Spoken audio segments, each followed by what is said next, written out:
Okay, let's come to seated.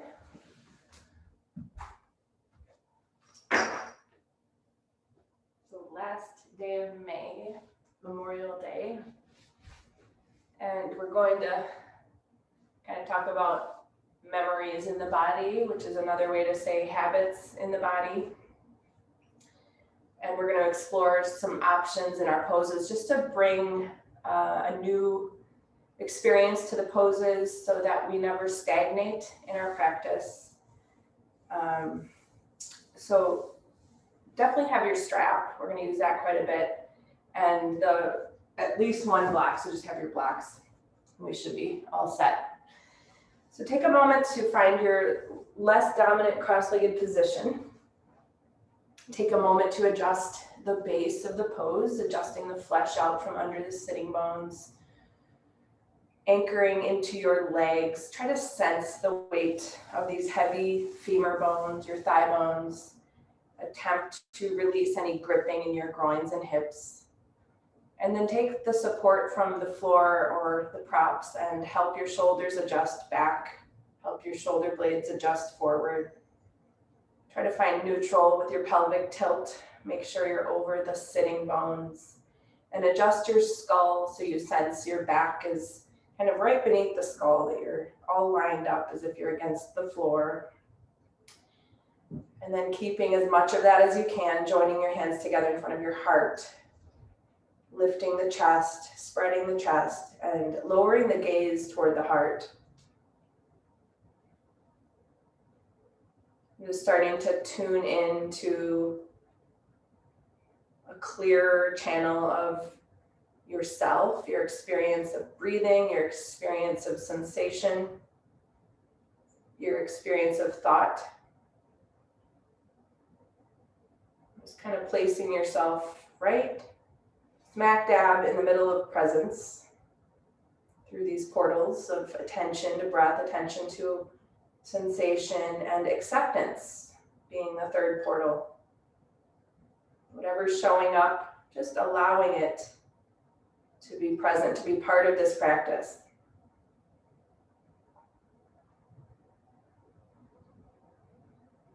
And maybe inviting an intention here into your heart to bring a sense of newness, a sense of presence into your poses today, not relying on memory or habit or past experience,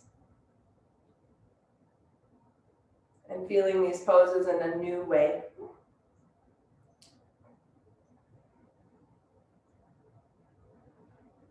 And keeping your chest lifted and spread, on an exhalation, bow your head toward your heart. Release your hands. And on an in-breath, lift your head. Let your eyes gently open. And welcome.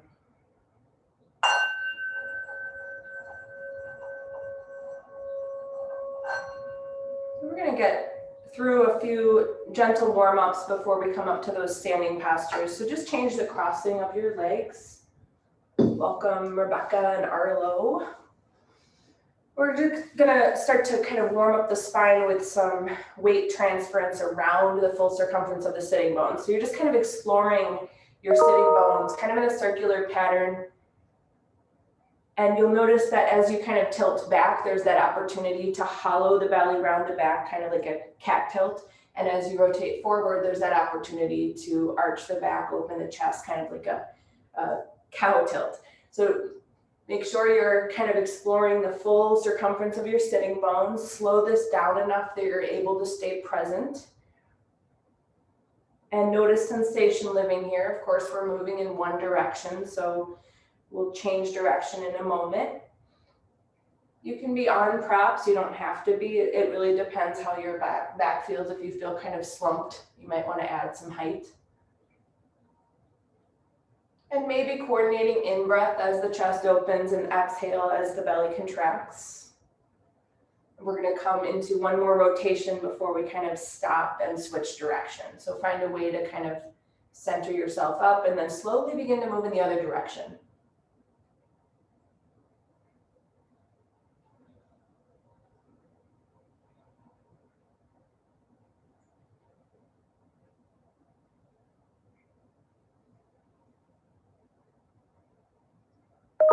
then just taking 3 more breaths here, 3 more rotations. Winding your way back to a center point. Good. And then finding seated just a little bit higher if you need a little bit of support. Drop your chin to your chest. Inhale, roll the head to one side. And exhale to center. Inhale to the side. And exhale to center. And just doing that a few times on your own with your breath, leading the head to the side on the in-breath, to the center on the out-breath.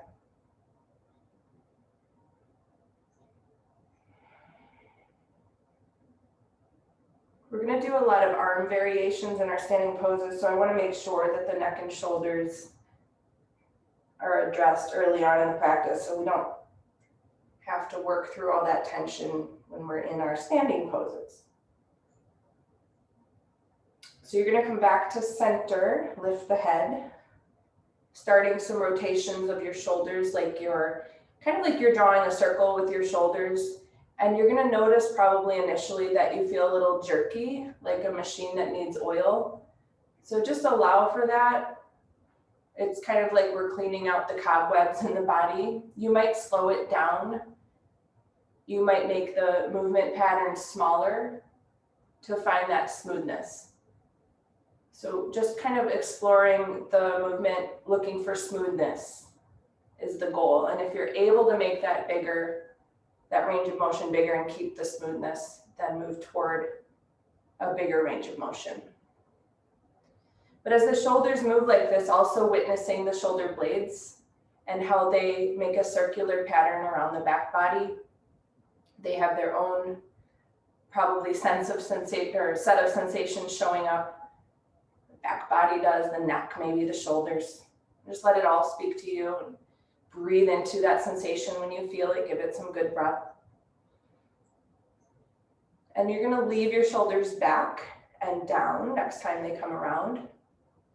We're going to take our hands into a clasping position behind the back. And then we're going to bring the hands to the right side body. The right elbow likes to poke out here, so gently tuck it in so it's only as wide as your right shoulder. And sitting up tall, just kind of consider or imagine the flesh of your shoulders rotating from front to back. This really does help us put shoulders into external rotation, moving the flesh. Breathe into sensation. You might crawl the hands a little bit farther around the side waist if you're able to. You want to make sure you have enough sensation.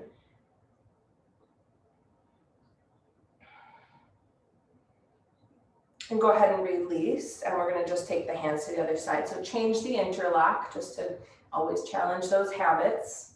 Go to your alternate interlock. Bring the hands to that first edge on the left side waist, tucking left elbow toward midline. Keep your posture really nice and tall. And a few smooth and steady breaths. Probably into the right shoulder, maybe also into the left shoulder. Think about the flesh moving from the front shoulder toward the back.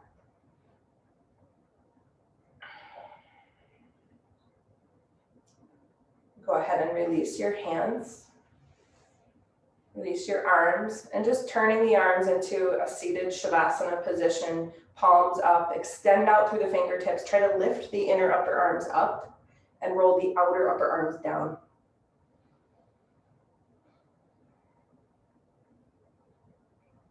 And once your arms feel kind of relieved from what you just did, then finding your way into child's pose.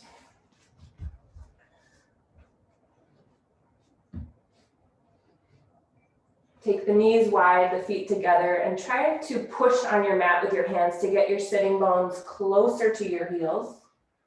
Stretch the arms forward. You don't have to rest the head, especially if it means your head is going to dunk down lower than it should be. You want to keep the back of the neck long and consistent with the rest of the spine. If you're able to place the forehead, then you can. You can also prop the forehead. But try to pressurize your thumbs and index fingers, encouraging the inner wrist to rotate down. And then find a way to lift the inner upper arms up in the opposite direction of the inner wrist. And use your arms as extensions of the sides of the trunk. Keeping your shoulders reminded that they are part of the torso, not part of your fingertips. And keeping the tip of the tailbone pointing down.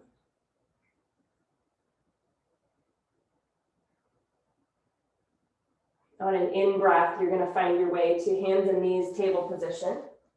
And just walk the knees in so they're only as wide as your hips, and bring the feet out so they're just as wide as your knees. Take an in-breath here, and on your exhale, squeeze your right knee to your forehead. On your inhale, extend your leg back and look forward. Exhale, draw the leg in, nice and close, rounding the spine. Inhale, extend the leg back. Shoot the breastbone forward, try to balance your hips. One more time, hug the knee in, empty all the breath. Inhale, stretch the leg back. And now just hold it there. Keep your leg level with the floor. Extend your left arm when you can. Rotate the left palm up. And then attempt to float the front body toward the back body. And welcoming some deeper breath, welcoming some warmth.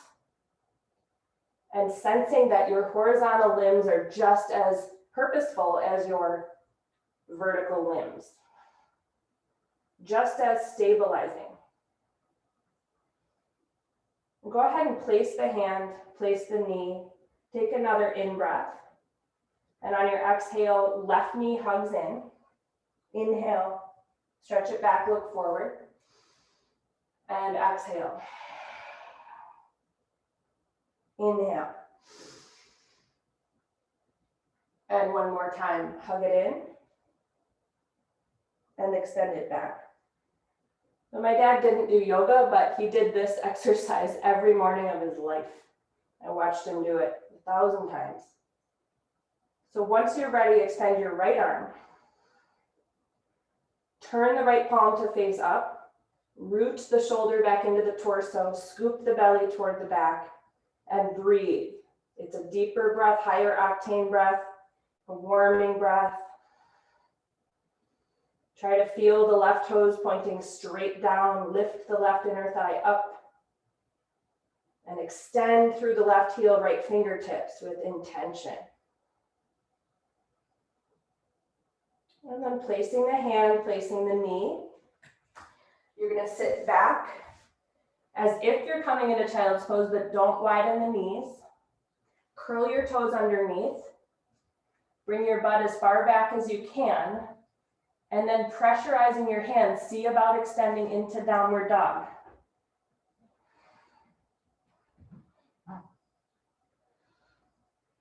And just keep the heels really high. Try to fully straighten your legs, yawning open the backs of the knees, rotating the inner knees back, compressing the outer knees inward toward midline, rotating the inner thighs back, spreading the belly toward the back body for support, using the shoulder blades toward the front body for support. Breathe.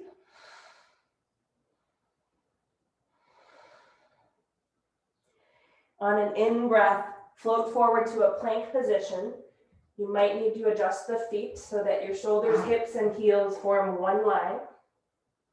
Look forward and really try to press your heels back, firming your legs, full extension of the legs. Tailbone points down toward the floor. Now place your knees, place your knees, keep your toes tucked under, and walk your hands toward your knees to welcome an opening to the bottoms of the feet. So the feet are really the ambassadors between our bodies and the floor, and in standing poses, it's really essential that we address the feet. There's a lot of tension in the feet. So be where that edge is. We do have a tendency to roll towards small toes here to kind of escape sensation. So just gently magnetize the heels together. Give it some breath and don't overdo. We don't want to end up in a tension pattern, a new tension pattern with the feet. So just be walking that line with sensation, breathing into it. And then you're going to turn your fingers to point back towards your knees. We are going to do one reverse prayer today, so I want you to have kind of an open wrist moment here. So fingers pointing back towards knees, opening the inner wrists.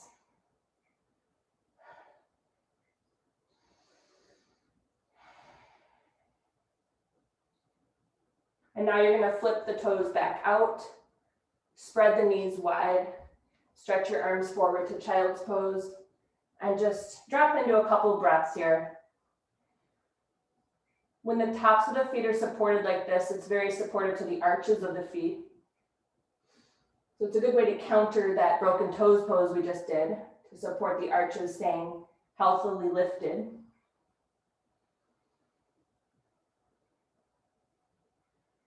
And now you're going to find your way to the front body by grazing the mat with your chin and chest, and slow this way down like someone hit the slow motion button.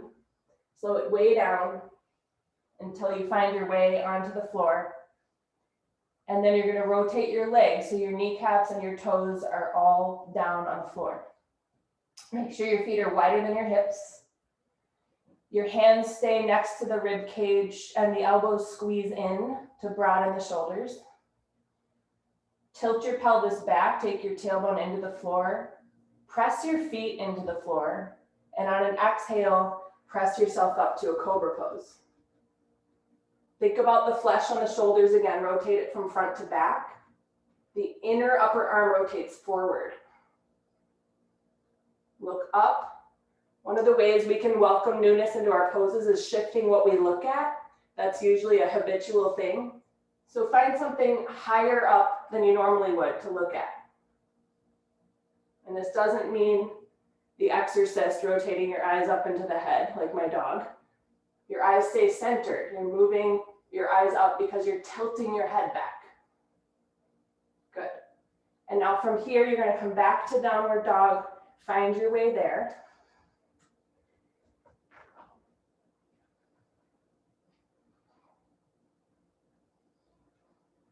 Once you feel that you're fully in that deepest version of the pose, then move the heels toward the floor with the sitting bones working against the heels.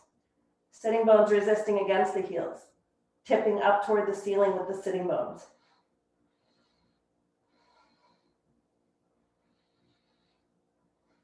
And now tiptoe toward the wrists. If you need blocks for Ardha Uttanasana, get your blocks. Otherwise, your hands start on the floor. If you can bring the feet together, great. Otherwise, keep your feet hip distance. And we're going to start with the hands right directly under the line of the shoulders. The weight of the feet is balanced front to back and side to side. And finding Ardha Uttanasana by looking forward. Okay, so bring the belly toward the back body for support. Bring the shoulder blades toward the chest for support. Encouraging the length, the extension of the torso to be optimized before we come into that full forward bend. Come to the top of an in-breath. Exhale, spreading the length of your trunk toward your thighs. Moving the hands lower and closer to the feet if that's available to you.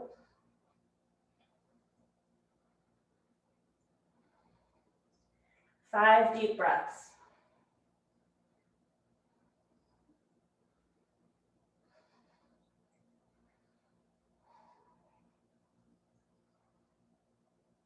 After an exhale, come back to Ardha Uttanasana, looking forward. Gripping the stomach muscles to support your spine. Take hold of your hips and inhale, come up. Good work. And just put yourself in mountain pose. Joining the feet, adjusting the shoulders to align with the hips, adjusting the thumbs to center up with the outer hips or thighs, moving the pelvis forward as you move the thighs back.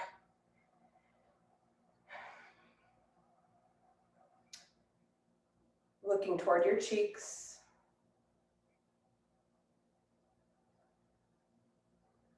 And just imagining someone standing behind you pushing down on your shoulders.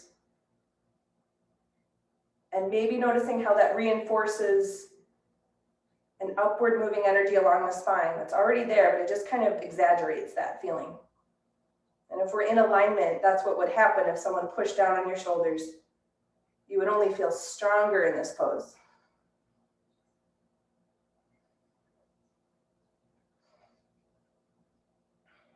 Good. So let yourself come out of the pose. You can shake your limbs. We're going to come into our first pose, triangle pose, with the variation of Gomukhasana arms. So for most of us, that means a strap. And because I don't want anybody tripping over their strap, you might want to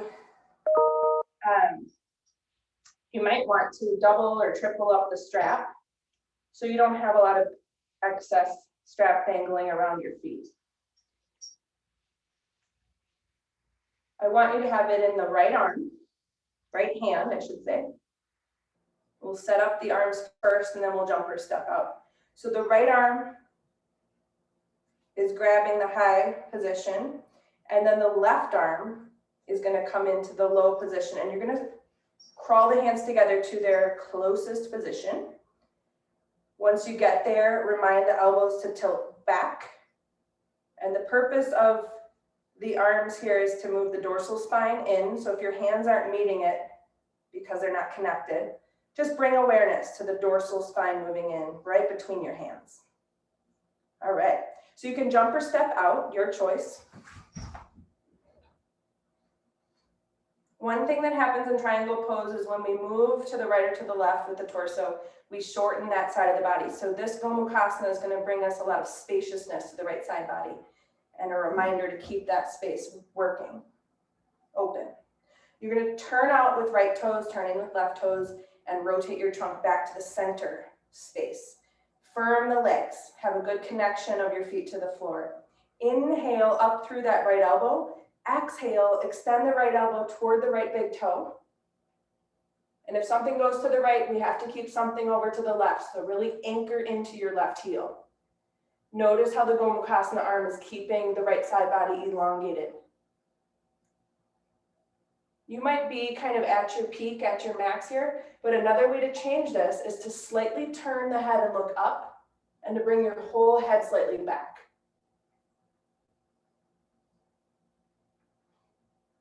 Think about rolling the right buttock forward and rolling the left hip back, and keep rotating your torso flesh from right to left. On an inhale, you're going to come up. Woo. Turn the toes forward. Jumper step back in. And go ahead and switch out your arms. Left arm takes the high road, right arm comes in low. Make sure you're moving the hands as close together as they go. Always feel free to clasp the hands directly if you don't need a strap. Once the hands are close as they're going to be, take the elbow tips back and the dorsal spine in toward the chest. And then jumper step out. Left toes out, right toes in. Turn your torso back to the center space. Inhale up through left elbow. And exhale, extending to the left. Try to get that left elbow hovering right above your left big toe. Rotating the torso from left to right. Taking the gaze up, which helps the spinal energy stay buoyant rather than droopy or saggy. Bringing awareness throughout your body. These look great, by the way. And on an in-breath, help yourself up. Wonderful. Turn the toes back in, jumper step together. And you can put your strap aside. Just take a mountain pose for a couple moments, sensing any residuals, letting the arms passively hang, a little bit of heaviness to the fingertips, stepping deep into your feet, especially the heels, firming the thighs, moving the buttocks forward, the skull slightly back.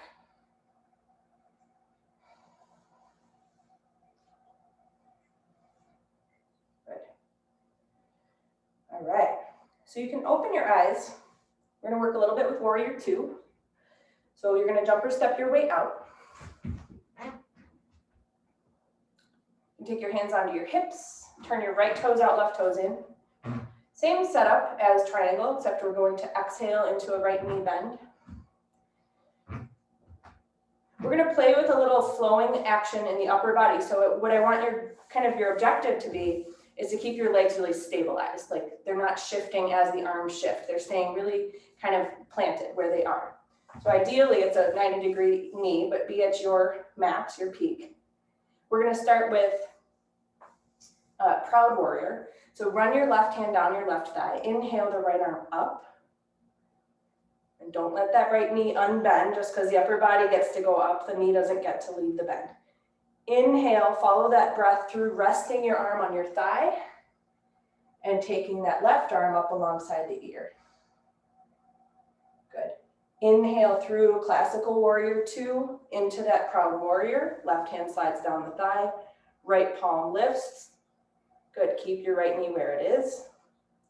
Inhale, follow that through to resting the arm on the thigh. Slide that left arm up alongside the ear. Just do a couple more on your own. You're going to inhale through classical warrior 2. Rotate right palm up. Take that proud warrior. Inhale, follow it through to resting the arm on the thigh. Sliding that left arm into place. Good. One more. Warrior 2. Proud warrior. And resting the arm on the thigh for side angle pose.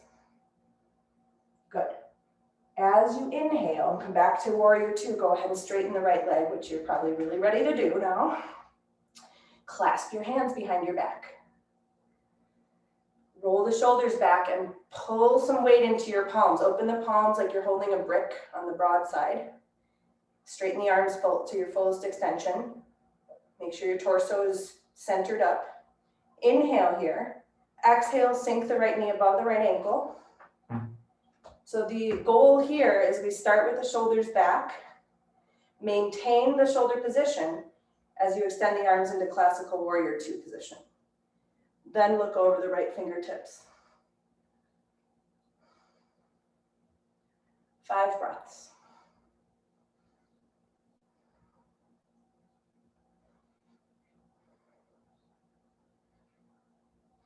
On an in-breath, pushing through the right foot to straighten the leg. Turn your toes forward and feel free to jump or step in. Good. Taking a moment or two in your mountain pose. Receive the breath. You don't need to stifle the breath. However it's showing up, it's perfect. Just be a big enough container.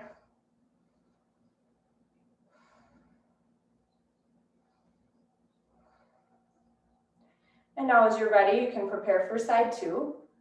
Eyes will open, jump or step out. Taking your hands to your hips as you position the feet. Left toes out, right toes slightly turned in, torso rotating back to the center space. Exhale the knee bend. Proud warrior, so right hand down the thigh. Left palm is up. Inhale, follow it through. Good. Next inhale, follow it through to that side angle pose. Extending the right arm alongside the ear. So transitioning on the inhale through the warrior 2 into that proud warrior. Transition on the in-breath back to the thigh. Extending that right arm into place. Transition on the in-breath. We have 2 more. Keeping that right knee, right lower half, the whole lower half, I should say, in place. So one part of the body is flowing, the other part is really stabilizing. Good. And then you can go ahead and lower the arms, straighten the leg, and clasp your hands behind your back. Pull those heavy hands toward the floor, open the palms so the surface area is really nice and broad. Move the flesh of the shoulders back. Make sure your torso is rotating toward the right to keep it centered. Big in-breath here. On the exhale, take the knee above the ankle. Keep your shoulders where they are in space as you extend your arms into the classical warrior 2 position, and your gaze is going to look over those left fingertips.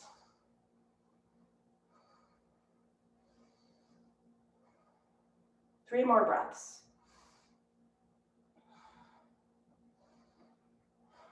Pushing down through the left foot to straighten the leg. Turning the toes forward. And jump or step it back in. Holding your mountain pose. Taking note of anything you notice. There's no wrong feedback. It's all good. All practice is good practice. Let the breath start to find its way to smooth if it's somewhat ragged.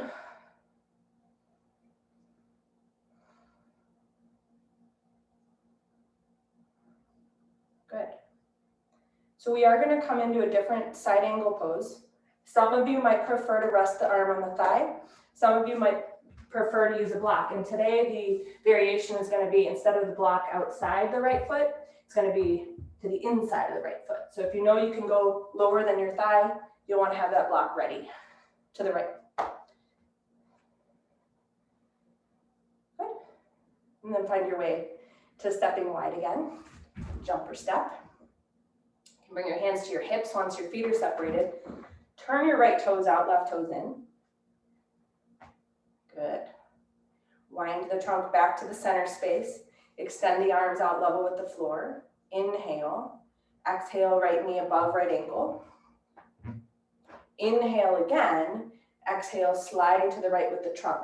Here's where you're either going to prop your arm on your thigh, or you're going to take the block to the inner foot, connecting elbow and probably inner knee. Left hand to your side waist. Good. So start to roll that top shoulder back. Start to roll your right buttock forward.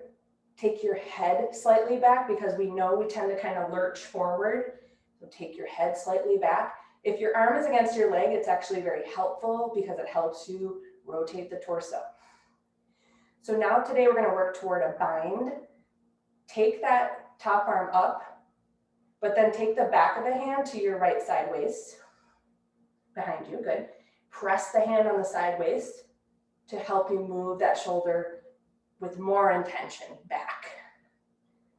So here's where, if you're working toward binding or you already do bind, the connecting point would be to take your hand from the block and have your hands meet under your body. Yep, and then return your chest to open. So sometimes people bind, but then their whole torso kind of caves in toward the floor. Not good to bind, because then the bind isn't functional, and it's actually not very decorative either. It doesn't look very good. Good. Wonderful. So as far as you got, you're going to start to reverse your steps back. You can straighten the right leg. Use an in-breath to help you come up. Turn your toes forward. Extend the arms and jump or step together. So another way to bind, if you want to try it and you're not quite there yet, is to work with a strap and have the strap connect your hands. So you'd want to start with the strap for left side in your left hand. So just know that's an option. Move your block, if you're using the block, move it to the left front edge of the mat.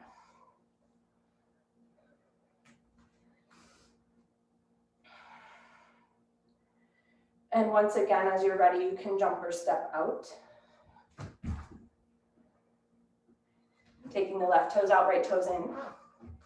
Steering the torso to recenter. Extend the arms. Exhale, sink the knee above the ankle.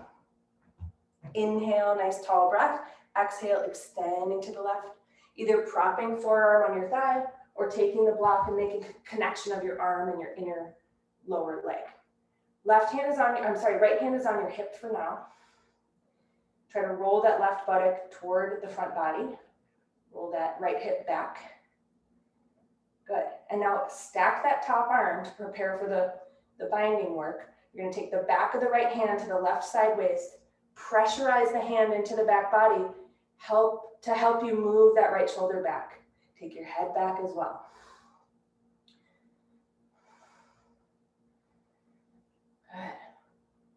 Now maybe you're going to attempt to take your left arm from the block, reach underneath you, get your hands to connect somehow, either together directly or with the strap, and attempt to return your chest to rotating away from the floor, resisting it away from the floor.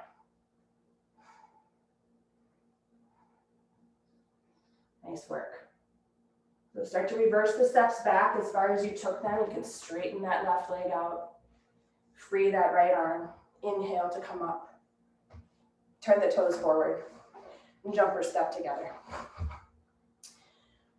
Placing yourself in mountain pose. Just feeling that outer body firmness that lends itself to the inner body spaciousness. Letting the breath pass as it's going to, as it is.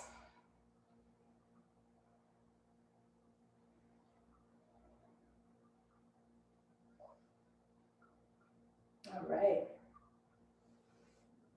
Go ahead and clear your mat. We're going to work on warrior one. We don't need anything tripping the feet.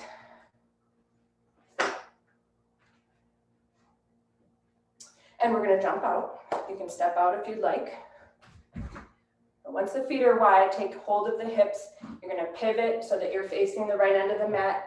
You might take the left foot out a little wider than where you started, just to help clear the distance between the hips so you're not on a balance beam wobbling around. The first thing we're going to do is open the chest. So you're going to clasp your hands, go ahead into the alternate interlock, because we've done a few clasping positions in the favored interlock. And then again, fully extend your arms and open the surface area of the palms. Hopefully you have some contact of your hands or wrist to your left buttock. That's a reminder to move the left buttock forward toward the front body. Straighten the back leg. Take your gaze up, and again, not by rolling your eyes, but by tilting the head back. Inhale, on an exhale, right knee comes above the right ankle. Keep anchoring into left heel. Keep compressing left thigh from front to back. And as your chest opens, make sure the lumbar isn't shortening. Keep taking the tip of the tailbone toward the front body.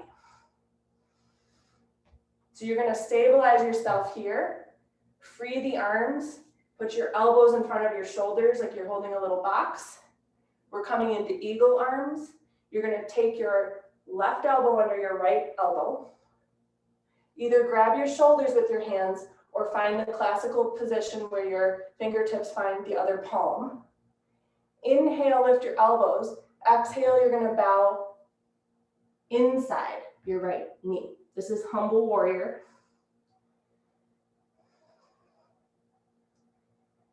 Let your head just kind of fall or dangle. Every in-breath, we have lateral space opening across the upper back. Just feed the breath to that space. Meanwhile, we're minding the right hip space with a lot of massaging and compression. I want you to firm the legs, stabilize them as they are. You're going to inhale back up and finish this little sequence off with a warrior one eagle arm variation. So you're shifting your gaze up again, but your arms block your gaze if you're in the classical pose. You're still broadening the upper back. You're still attentive to the back leg. You're still playing with pelvic tilt to neutralize the low back. And on an inhale, pressing into the floor through the right leg, straighten. Unwrap your arms and open wide.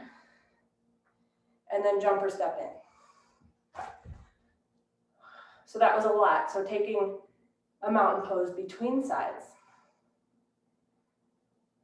And really just show up for your breath. How is your breath showing up? As far as rhythm, ratio, sound, the effect of the breathing. How is sensation after what you just did? Do we have afterglow or aftermath is always the question.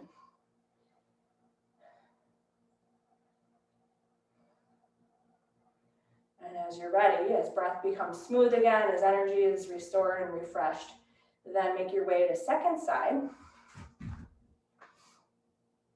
Taking hold of the hips as you prepare the legs, the stance, pointing your hips evenly at the left edge of the mat, taking the tailbone in, alternate interlock, clasping your hands behind your back. Roll the shoulders back, extend the arms, take the bend out of the elbow, open the palms. The legs should feel like they're moving from front to back, the tailbone's moving forward. Inhale, lift your chest. Exhale, left knee above left ankle. Without your torso tipping forward. Looking high, slightly higher up the wall than your habit.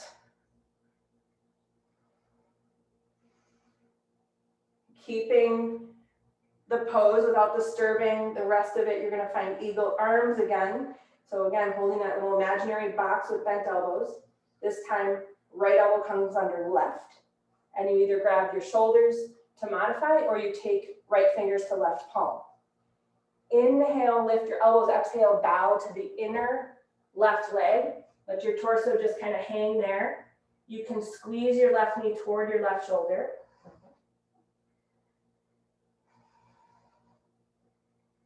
Giving every in-breath to that open landscape across the upper back. But somehow keeping chest open, not caving in. Giving a little attention and breath to left hip. The femur into the ball and socket joint. Stabilizing through the legs. You're going to inhale coming up and finishing with a few breaths in warrior one with the eagle arms. Taking the elbows up, shifting your head slightly back.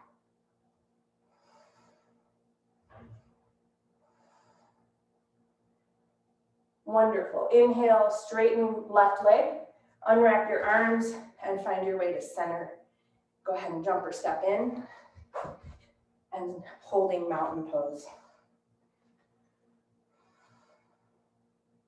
Drop the shoulders. Step deeper into your heels.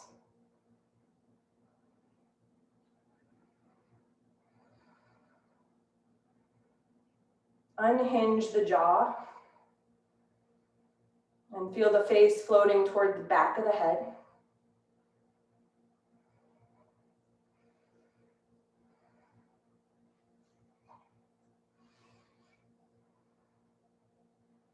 Okay. We're gonna play with warrior three, and we don't need any props. And we're gonna be coming into warrior three from warrior one. So the variation on warrior three is gonna be the arms are gonna be shooting back rather than extending forward. So see what you think, okay? So go ahead and jump or step out. You're gonna find your way back to warrior one facing right. You can put yourself into a classical warrior one. And one way that we can kind of bust our habits is to play with flowing sequences. I don't love flow, but they are useful for certain things. And one of them is kind of breaking habits and exploring transitions without so much cognition. So just see if you can be a little more playful with this. So come to the top of the in-breath, and on your exhale, just transition by bringing arms down and stepping into warrior three just for a beat. The arms are going to shoot back. The inhale, you're back in warrior one. Okay, so you don't have to do it with every breath. Control your energy and your breath cycling together harmoniously. Come to the top of an in-breath. Transfer your weight forward, bring the arms back. Warrior three. Transition on the in-breath, back to warrior one. Hold as long as you need. Come to the top of an in-breath. Warrior three. We're going to do it one more time. If we do too many, we get tired and then they start to break down. The integrity is not there. So just one more here, one good one. Exhale. And once you're inhaling back to warrior one, turn yourself wide and jump or step together. Back in mountain pose. So as we start to deal with the tension that lives in the body, as we start to use asana to minimize the tension in the body, you're going to start to feel more stable in your mountain pose.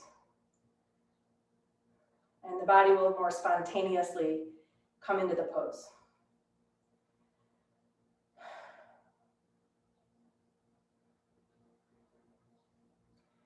So we'll do side two Very same thing. So as you're ready, find your way to side two, setting up a classical warrior one. You put yourself right into that position, arms extending up.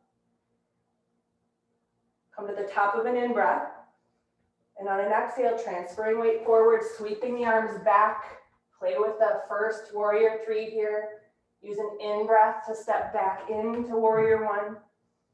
Maybe hold for a breath or two. Come to the top of an in-breath. Exhale, warrior three. Inhale, back to one. Two more to go. Top of an in-breath. Transition to warrior three on an out-breath. Transition back to warrior one on an in-breath.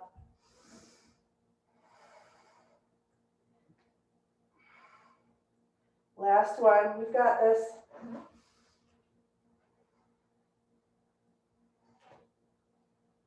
And finding your way back to warrior one. Inhale, straightening the left leg, pivoting wide again, jumper step in, and take your mountain pose. So see if you can get out of the way of your breath.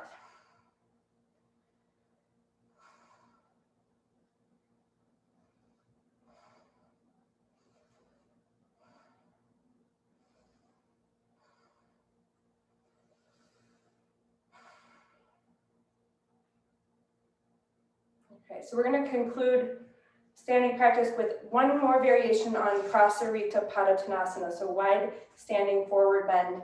You might need your blocks.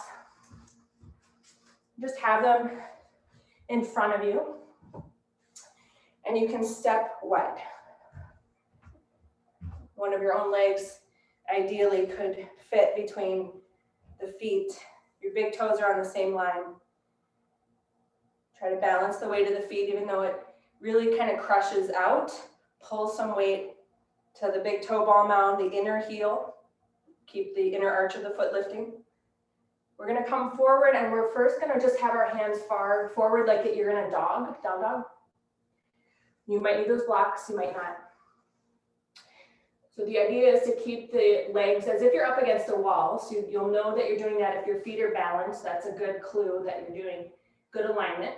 Look forward and try to move the shoulder blades in toward the chest.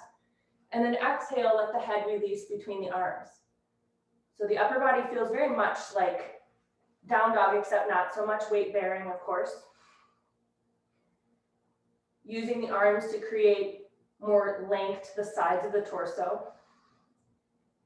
Pressurizing the hands at the armpits, hollow out.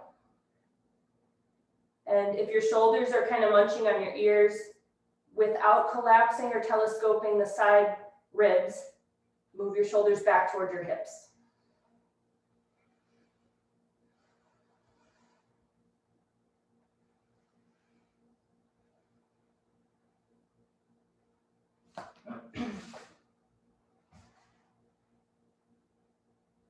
And now we're going to walk the hands back toward the feet, but then you're going to turn your hands around so that the inner wrists are facing out, the fingertips are pointing back.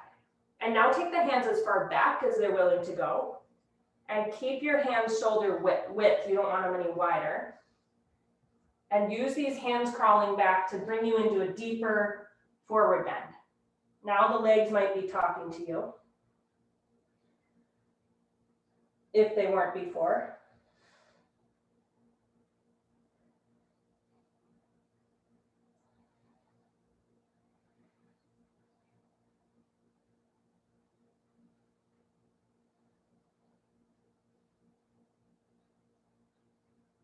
And now start to walk your hands forward. Walk your feet in. And bring yourself up.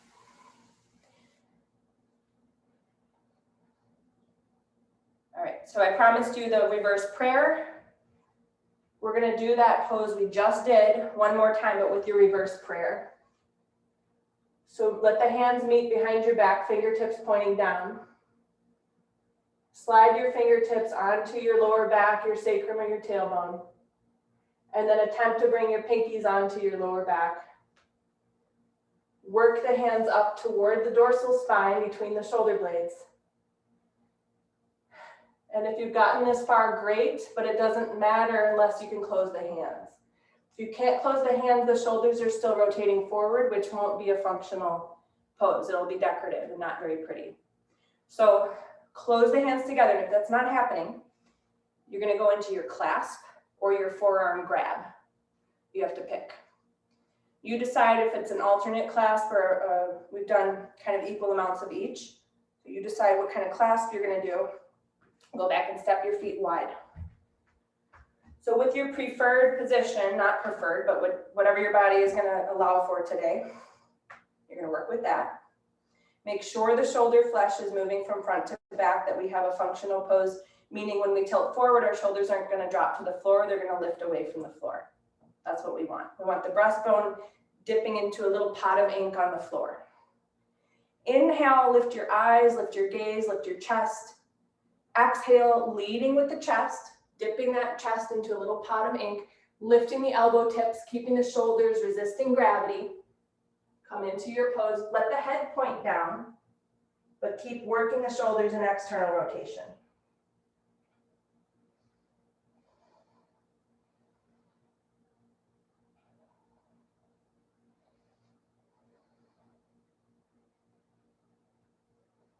Anchoring into your feet, leading with the crown and using an in-breath, come all the way up. Go ahead and extend your arms, walk the feet together. It's like you're in a standing Shavasana. Your fingertips are little sprinklers. You're going to tilt the pinkies up, thumbs down, and lift the inner upper arm flesh up and relieve the arms.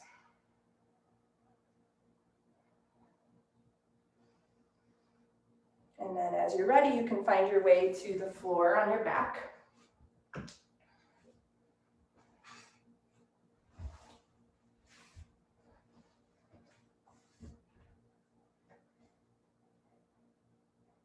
We're going to come into an active bridge pose and then a supine twist before Shavasana. So you shouldn't need anything for your active bridge pose unless you like using a strap between your hands, which some people, it really benefits. If you're doing the strap between your hands, it runs right under the buttock line, and your palms should be face up to encourage the shoulders to sit down. So start by walking your heels in toward your sitting bones and lining the toes up with the heels. And then you're either going to be grabbing the strap and extending the arms, or you're going to be pressing your palms down against the floor, sealing the lower back against the floor by tilting the pelvis back. Tip your chin forward. Inhale here, and an exhale, push into the floor and lift the hips. And imagine you're holding a block between your knees. You can always put a block between your knees if that's easier than imagining it. Keep curling the tailbone up to the ceiling. Press into your feet so that the butt doesn't have to work so hard. Use the power of your legs, power of your feet, especially your big toes. Every breath in, the chest rises. Every breath out, the chin snuggles into the chest. Soften your eyes and look toward your cheeks. Keep lengthening the flesh of the lumbar spine by tipping the pelvis back.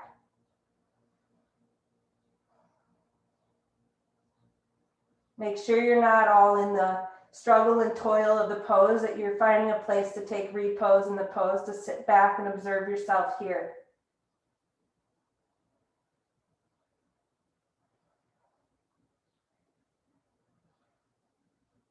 And after an in-breath, walking your spine down slowly, try to traction the spine like you're drawing more length between the vertebrae sets until the sacrum comes down, and then let it sink into the floor, heavier than it felt earlier. Spread your arms wide. Cross your right leg over your left leg. Tuck your left hip under you, right hip above, and let your legs fall to the floor to the left. Use your left hand against your right knee or thigh just to give some support. Flip your right palm up, roll your head to the right. Let the legs settle, they might adjust, they might shift. Try not to control that. If the legs feel heavy and passive, the spine will release.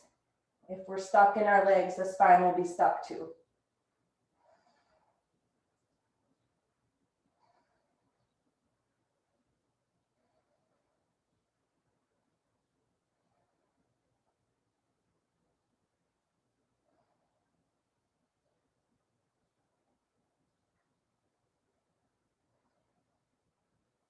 Each time we practice yoga, we release memory from the body. A lot of the memory in the body is no longer necessary. So we're kind of offloading all of this leftover tension, leftover safeguarding. We'll just let the next few exhales carry with it some of that leftover stuff.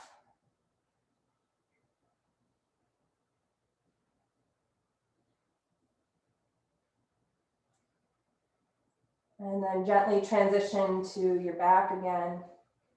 Take a moment to arrange your body so that you're symmetrical, your torso, your shoulders, your hips, your feet. And then stretch the arms wide. Cross the left leg over the right. And tucking your right hip under you, left hip above. Let the legs fall to the floor. Right hand lending the support with its weight so the legs can continue to settle. The spine will respond to that settling and more easefully, more willingly move into a twist. Try to see that that left palm is up, your head is rolling left. And then just let the pose and the breath and your attention take over from there.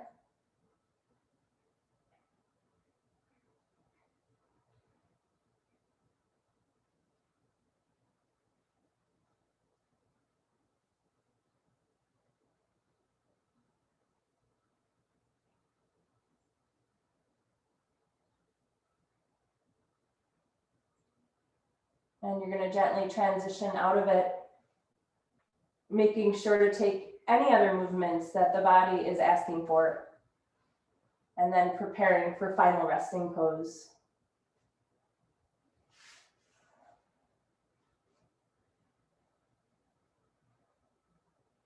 Try not to have your hands in contact with your props. Arms open enough that the armpits can aerate.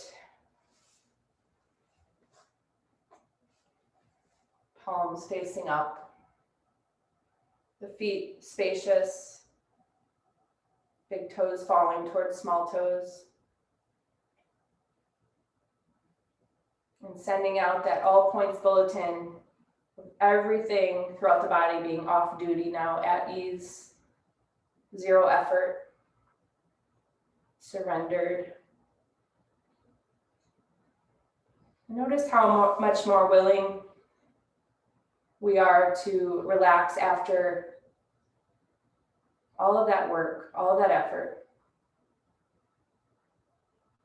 And these messages of strength and stability, flexibility, start to permeate the brain now. Lending that inner body stillness to a mental stillness. Spaciousness in the body, translating to spaciousness, hopefully, between those ever-present thought waves. And if you don't find that, it's just simple, it's more practice is needed. There's no judgment.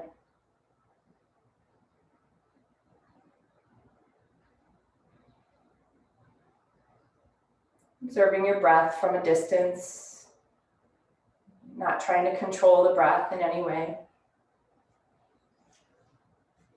Same with the thoughts. They'll come, they'll go. You don't have to push them back. You don't have to engage with them either.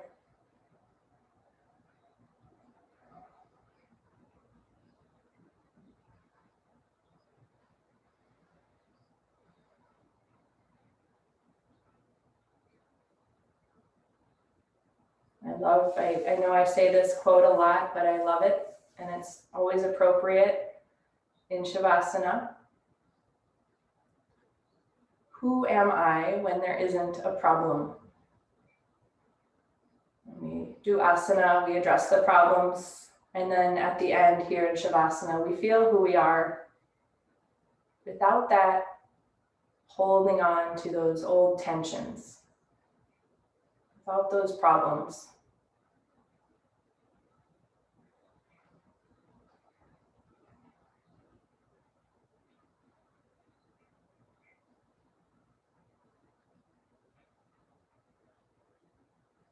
So let's start to welcome ourselves out of the pose with deeper breath and gentle movement.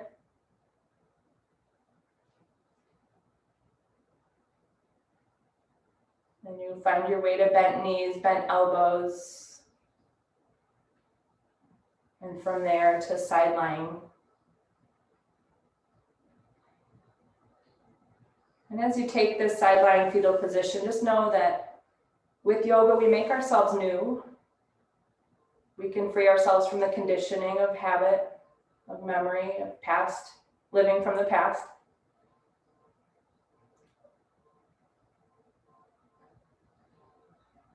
As you feel ready, you're going to gently start to find your way to sitting.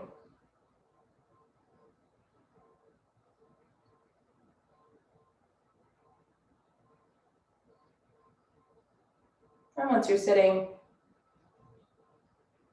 let's join our hands in a different way, keeping a little hollow space between the palms.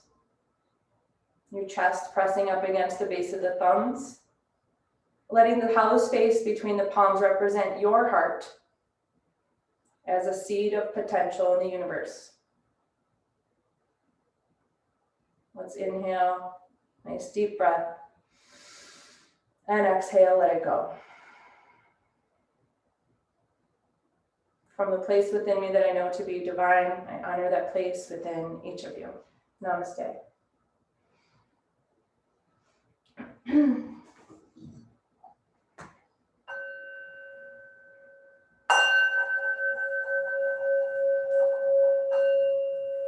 All right. Wonderful to be here with you guys today. I hope you enjoy your day. I hope everybody's doing something that pleases them. And we'll see you soon, I hope.